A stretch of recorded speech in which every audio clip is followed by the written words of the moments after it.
Ainsi, ta vie et ma vie passeront non pas par un désert, mais par plusieurs déserts. Comprends le cheminement. Dieu fait tout ça pour un but. Dis-moi amen. Les déserts sont des endroits de solitude. Les déserts sont des endroits où généralement tu n'es pas trop débordé, tu n'es pas trop occupé, tu es à l'étroit, tu es serré. Les déserts sont des dimensions de la vie où tu sens que la vie te serre et te restreint. Tu n'as pas beaucoup de divertissement, tu n'as pas envie de faire la fête quand tu traverses un désert. Les déserts sont des lieux de juste assez.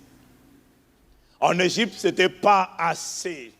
À Canaan, dans l'héritage, ça sera plus qu'assez. Mais les déserts sont des endroits de juste assez. Les déserts sont des endroits dans lesquels Dieu montre à l'homme l'état de son propre cœur. Les déserts sont les endroits où Dieu prend le temps de t'évaluer, de te peser et de te communiquer ta note. Parce que des fois, tu parles beaucoup et des fois, tu es enthousiaste et tu as beaucoup de mots. Alléluia, moi je suis comme ça, moi je suis comme ça. Moi je suis un homme, moi je suis une femme. Ah, moi je crains Dieu. Et puis les déserts viennent. Oh, moi j'aime Dieu. Et puis les déserts viennent te donner, t'évaluer et te donner ta note. Tu as dit quoi? Tu aimais Dieu? L'amour de Dieu consiste à garder ses commandements. Et là, tu viens de... Quand tu as dit, ah non, c'était une faiblesse. Ah, c'était une faiblesse, hein, c'est ça, hein, c'était une faiblesse. Non, mais le péché, tout le monde pêche. Non, non, non, non, non. L'amour de Dieu consiste à garder ses commandements. Les déserts sont des endroits dans lesquels Dieu te teste, t'évalue et te donne ta note parce qu'il te connaît mieux que toi-même. Mais les déserts sont également des endroits dans lesquels Dieu se révèle. Dans les déserts, Dieu se révèle parce que généralement quand tu traverses les déserts, tu es attentif. Ce sont souvent les seuls moments où tu arrives à accorder de l'attention à ce que Dieu dit. Si quelqu'un est d'accord avec ça et que ce sont lui, que ça lui parle, qu'il me dise un bon amen. Dieu s'est révélé à Moïse dans le désert. Joseph a été vendu à des marchands dans le désert. David, après sa victoire sur Goliath et la tentative de son roi de le tuer, a dû fuir dans les déserts. Jésus était envoyé par l'Esprit dans le désert. Paul, après sa conversion, est parti 3 ans dans le désert afin d'aller connaître le Dieu qu'il avait sauvé. Voyez-vous, ce peuple a été sauvé par Dieu, mais il ne connaît pas le gars qui l'a sauvé. Il ne connaît pas son cœur. Il ne connaît pas la nature de ce Dieu-là. Il ne sait pas que ce Dieu est saint, qu'il est exigeant, qu'il est bon, qu'il est amour, qu'il est patient, mais qu'il est aussi exigeant. Il ne sait pas. Tout ce qu'il sait, c'est qu'il a été sauvé. Pourquoi? Il n'en sait rien. Et comme il n'en sait rien, il garde ses préjugés. Il ne connaît pas son Dieu, il ne connaît pas la pensée de Dieu, il ne connaît pas les capacités de Dieu, il ne connaît pas l'amplitude, la largeur de la capacité de Dieu. C'est-à-dire, il ne sait pas jusqu'où le Dieu qui l'a sauvé d'Égypte, qui l'a sorti du monde, de la puissance des ténèbres, jusqu'où ce Dieu est-il capable d'aller. Il m'a sauvé de l'enfer, c'est une chose. Mais ce Dieu qui m'a sauvé là, est-il compétent et capable de pourvoir à mes besoins quotidiens? Est-il compétent et capable de guérir n'importe quelle maladie et n'importe quelle infirmité? Est-il capable de m'assurer la sécurité, de veiller sur moi et de m'arracher à tout danger? Est-il capable de me faire triompher sur tous mes ennemis qui s'élèveront contre moi? Est-il capable de me conduire dans les bons choix et dans les bonnes décisions? Est-il capable de me protéger face aux esprits de sorcellerie, d'envoûtement, d'enchantement, face à tous ces démons de l'enfer qui me réclament pour me cribler comme du froment? Parce que sauver est une chose, mais est-ce que Dieu sait-il faire autre chose à part sauver? Autrement dit, est-il tout suffisant? Ce peuple d'Israël n'en savait rien. Ils n'avaient pas la réponse. Et même nous, malgré nos chants que nous chantons, les chants des rachetés qui disent Alléluia, Alléluia, il règne. Malgré nos chants, nos propres choix, notre tendance à faire ce que nous voulons, sans attendre de savoir c'est quoi sa volonté, prouve que nous-mêmes, nous ne connaissons pas celui qui nous a sauvés. Nous savons qu'il nous a sauvés, mais nous ne connaissons pas son amplitude, sa magnitude, ses capacités. Et vous savez quoi? Quand on ne connaît pas quelqu'un, on ne lui fait pas confiance du tout. Si c'est vrai, dis-moi Amen. Et Dieu sait que nous ne le connaissons pas. Nous savons qu'il nous a sauvés, mais il sait. Même quand tu dis je connais Dieu, il sait que tu ne le connais pas.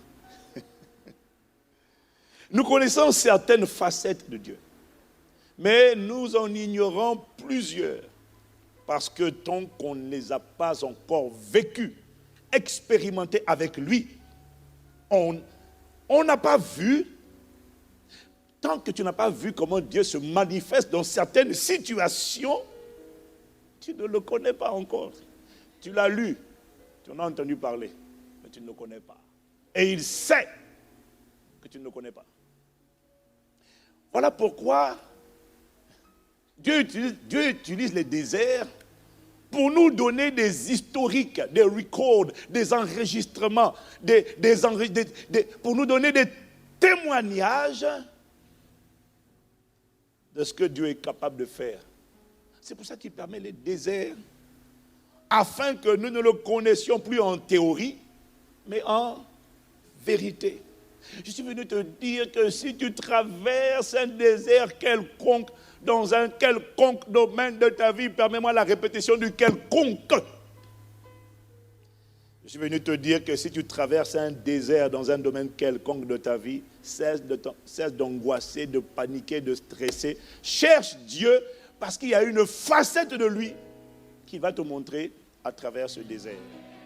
Et qui va faire en sorte que ta connaissance de lui va augmenter. Oui, il y a une différence entre le Dieu qui guérit et le Dieu qui te guérit.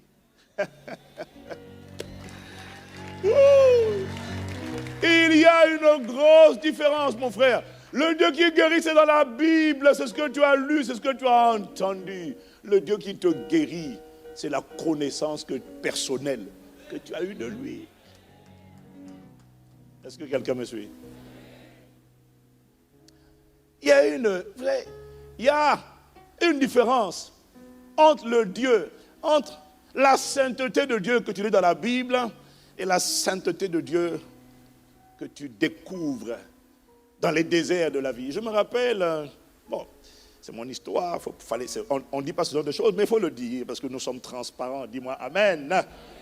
À l'époque où j'étais fiancé, ça remonte à 99, je viens de célébrer mes 15 ans de mariage en janvier et j'ai fait le renouvellement des noces. Je suis reparti devant le pasteur Carambry qui était là au mois de janvier je me suis engagé encore à aimer mon épouse jusqu'à ce que Jésus revienne. Ouais. Et j'étais fier de lui dire que s'il fallait se remarier, je ne choisirais que toi. Ah oui, moi je n'ai pas dit ça pour complaisance, mon ami, je l'ai dit parce que je le pense vraiment. Ma femme est la meilleure des femmes. Je suis content pour toi, mais je préfère la mienne. Voilà. Eh oui, il n'y a pas d'espoir. Oui, je confirme, il n'y en a pas. Je me souviens quand on était fiancés. On était fiancés. Alors, comme un couple de fiancés ignorants, j'avais au début de nos fiançailles, c'était au début de nos fiançailles, On avait tendance à se tenir dans la main. C'est pour ça que quand je parle de ces choses-là, je sais de quoi je parle. On se tenait dans la main, on commence par la main, après on monte sur le bras. Et puis on se fait des bisous, mais uniquement sur la joue. Hein. Uniquement sur la joue. Ah non, non, moi je n'ai jamais embrassé ma femme sur la bouche avant le mariage. Jamais. Je ne suis jamais allé plus loin que ça. Mais sur la joue, et on caresse comme ça, là, on caresse. Comme ça va, tout ça là. Ça va? Oui, ça va. Comme quand tu laves les mains, là, ça va? Oui. Et un jour, il y a une sœur de mon église, Dieu merci pour ce genre de personne, qui était vraiment une intercesseuse. Hein. Elle arrive, elle me demande un jour, Yvan, ça va? Je dis, oui, oui, ça va. Ça va vraiment? Oui, oui, ça va. Ça va? Oui, ça va. Les fiançailles, ça se passe bien? Je dis, oui, super, ça va. Tu es sûr? Oui, ça va. Elle dit, mais le Seigneur m'a montré ton lit. Une partie du lit était souillée. Il y avait des vers de terre. Il y avait des saletés de tous côtés. C'était sale. Et l'autre moitié était complètement blanche. Il dit, quoi? Petit cadet, ce que j'ai fait là, ça là, c'est ça là. Ah! Mais Dieu est exigeant, hein? Donc, c'est là que j'ai compris que même, faites tester. Ça là, il dit, ah bon. En fait, j'ai eu peur. J'ai dit, hey! Parce que je veux que ma vie plaise à Dieu. J'ai dit, quoi? Dieu est aussi saint? Ah! Avec ma femme, on s'est dit, j'ai dit, à partir d'aujourd'hui, arrière de moi. Sans effet. Je venais de découvrir la sainteté de Dieu par révélation. Ce n'était plus juste, c'est écrit. Je venais de prendre conscience du fait à quel point Dieu est saint et il ne blague pas. J'aime ton silence parce qu'il en dit long sur toi-même. Alors là, tu vas dire, hein? Mais si ça là, rien que ça, mais moi je suis où alors? Moi c'est quoi la scène? Mais si Dieu ouvre les yeux des gens, ils vont voir quoi? Toi, c'est pas le lit qu'ils vont voir. C'est le lit, les murs, le faux plafond, la moquette, tout. C'est compliqué, les verres sont partout. Repends-toi au nom de Jésus. Dis à quelqu'un, Dieu est saint. Ah ouais. Je viens de gâter ton business, mon gars. Ne blague pas avec Dieu. Si tu veux qu'il soit avec toi après ton mariage, bâtis avec lui. Il y a des choses qu'on fait par ignorance. Mais quand soudainement Dieu se révèle, on dit, oh, c'est comme ça. C'est pour ça que moi je ne fais pas la bise aux femmes. Je ne fais pas la bise. Parce qu'il y a des niveaux de sainteté de Dieu. Je ne dis pas de ne pas le faire. Ça c'est moi. Ça c'est moi. Que j'ai compris. Je ne te dis pas de ne pas le faire. Dis-moi amen. Donc ce peuple est racheté, mais il ne connaît pas Dieu. Il a été habitué quand il était esclave de Pharaon. Pour toi et moi, esclave du monde, il était habitué depuis son enfance à marcher selon les convoitises de sa chair. Éphésiens 2, 3, verset 3, Paul dit, nous tous aussi, nous étions dans leur nombre et nous vivions autrefois selon les convoitises de notre chair, accomplissant les volontés de la chair et de nos pensées. Et nous étions par nature des enfants de colère comme les autres. Qu'est-ce qu'il est en train de dire? Autrefois, nous aussi, on était comme ça. On marchait selon la convoitise de notre chair, la vanité de nos pensées. On critiquait, on injuriait, on convoitait, on marchait dans les pensées impudiques, impures. Alors voilà un peuple qui est racheté, sauvé, mais il ne connaît pas son Dieu. Est-ce que quelqu'un me suit? Il ne sait pas pourquoi ce Dieu-là est venu le sauver. Parce que ce n'est pas toi qui as décidé de te sauver. Ce n'est pas toi qui as décidé d'être sauvé. C'est Dieu qui t'a attiré à lui. Mais il ne sait pas. Hier, il ne savait pas. Aujourd'hui, nous non plus. Nous ne savons pas. La plupart ne savent pas pourquoi on les a sortis de là. Alors, pour eux, comme pour nous aujourd'hui, on peut tranquillement continuer de vivre selon les convoitises de la chair, impureté, vol, jalousie, calomnie, colère, alcool, gloutonnerie, miam, excès, tout ça.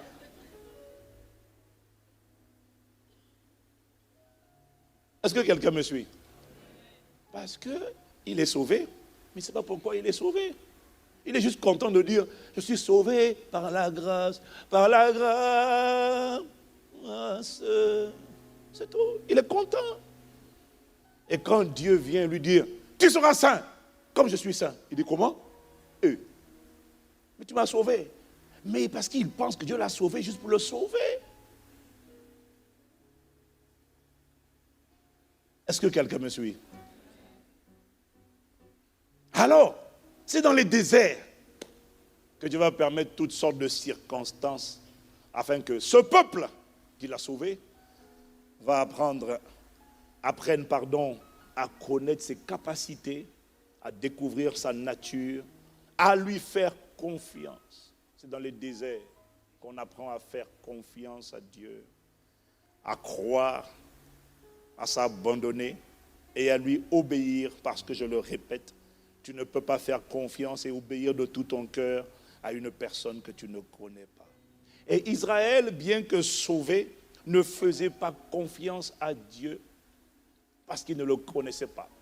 Et la preuve de cela, c'est qu'ils passaient leur temps à s'inquiéter, à murmurer, à critiquer, à se plaindre et même à chercher des dieux avec petit d, des dieux pneus de secours, juste au cas où Dieu ne fonctionnerait pas correctement.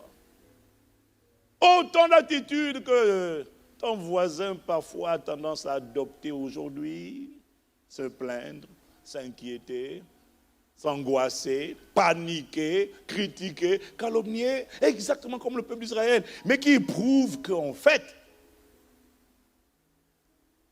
comme Israël, beaucoup d'entre nous, nous ne le connaissons pas. Parce que quand on connaît Dieu, on n'est plus dedans. Dis-moi amen. Toute personne qui marche encore avec la chair, par la chair, ne connaît pas Dieu. Elle peut être sauvée, mais elle ne le connaît pas. Et Dieu sait que tu ne le connais pas. Or, Dieu veut se révéler, il veut qu'on le connaisse. Parce que si on le connaît, on pourra lui faire confiance. Voilà pourquoi Dieu permet les déserts. C'est dans les déserts que ce peuple a découvert que le Dieu qui les a sauvés n'est pas seulement un sauveur, mais qu'il est également un pourvoyeur, Jéhovah Jireh, mais qu'il est également un défenseur, le Seigneur ma bannière, mais qu'il est également quelqu'un qui prend soin, le Seigneur est mon berger, mais qu'il est également quelqu'un qui fait justice et qui te venge, le Seigneur ma justice, mais qu'il est également le Dieu aussi qui guérit. Il a multiples capacités, multiples facettes, et je suis celui qui te guérit de toute maladie et de toutes tes infirmités. Quelqu'un me dit amen. Est-ce que quelqu'un me suit? Alors tu vois, ça prend du temps. Ça a pris du temps hier pour Israël. Et ça prend du temps pour que ce peuple apprenne à connaître son Dieu. Apprenne à avoir foi en lui. Ça prend du temps. Pour que ce peuple apprenne à lui obéir sans poser de questions. Ça prend du temps. Et ce temps peut durer des années. C'est ce qu'on appelle la découverte de Dieu à travers les déserts. Ne t'inquiète pas quand tu traverses les déserts. Découvre juste que Dieu veut non seulement te révéler ton cœur, mais te montrer une facette de lui que tu connais seulement en théorie et pas en pratique, pas en vérité. Est-ce que quelqu'un me suit? Dis à Dieu, accorde-moi la grâce de te connaître. Dis-le avec moi, accorde-moi la grâce de te connaître. Cette étape n'est pas la fin de l'histoire.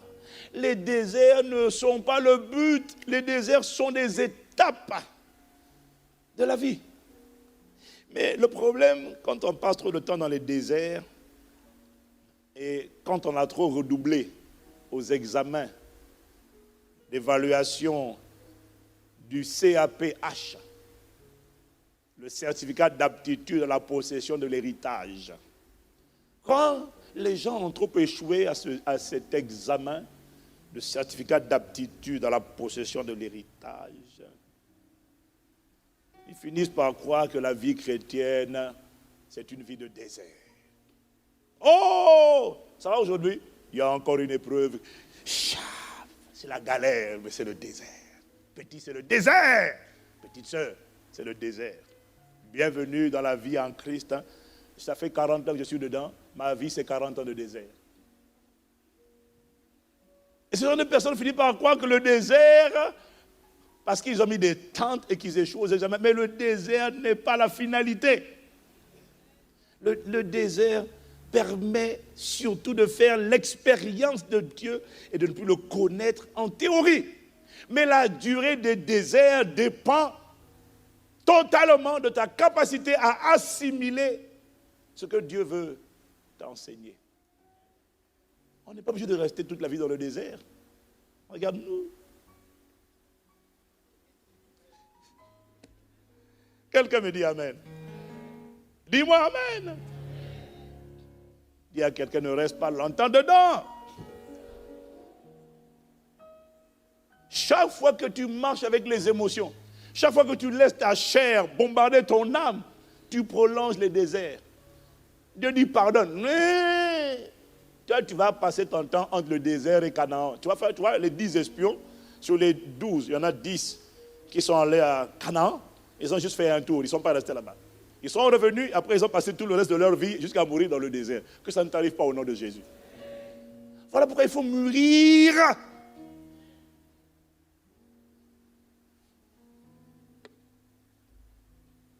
Merci Seigneur pour les déserts. Accorde-moi juste la grâce de te connaître.